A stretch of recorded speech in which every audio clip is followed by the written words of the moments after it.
Anti-static flooring tiles are essential for ensuring optimal safety in electronics manufacturing and assembly. These specialized ESD tiles are designed to dissipate static electricity, protecting sensitive electronic components from damage caused by electrostatic discharge. ESD flooring tiles provide a reliable grounding path. This helps to prevent the buildup of static electricity, which can cause malfunctions, damage to components, and even pose a fire hazard. ESD static tiles have conductive properties that help maintain a controlled static environment.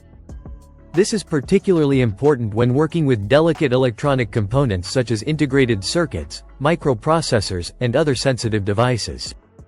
In addition to providing safety benefits, ESD conductive PVC tiles can also improve productivity.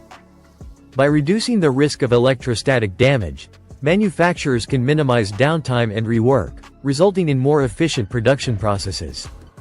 When choosing ESD-controlled tiles for your electronics manufacturing or assembly facility, it is important to select high-quality ESD flooring that meets industry standards.